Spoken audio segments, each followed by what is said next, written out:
And then just to, I came to these just as a experience type thing. I didn't come in with anything I was specifically working on.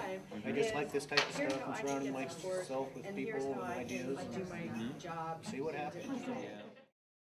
But it did make me think of other things to address, it really did kind of force me into a different way of thinking, and I went, oh, these are some of the things we want to think about then that are important to include. So it was I thought it was worthwhile being in that role. Taking on a different role or a de Bono hat or a visual, it forces you into an archetype or a symbolic metaphor, and it helps you shift your thinking. So I like that idea. That's good.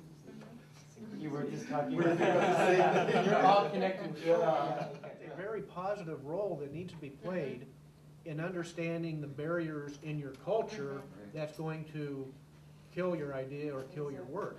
So this could be easily rewritten into that type of perspective of let's understand our culture and what are barriers that we're going to have to get over. To share out first. Hazel. No. We often do these kinds of experiences where we come and we get this learning, but then we have to go back and as an individual you can't really shift the system. Other people have to experience it as well. So how can we take these sorts of group experiences and bring them into organizations? So most of the folks at our table are new people. We haven't been to the other cafes, I think. So what everybody did was kind of help me think about a challenge that I'm working on, trying to create a public speaking program for graduate students, helping them learn how to communicate their ideas so that they stick, you know what I mean? Things like that. Also, new innovative ideas come from people from the outside. For example, we have folks at our table who are not grad students, who are not part of the University of Wisconsin, yet they can provide great insights to us on this program and how to create this program and what to do in this program because they have that outside perspective. But also, we also had a graduate student at the table too, and she provided great insight on here's what graduate students would want and need. So to have both an outside perspective and an inside perspective is really valuable.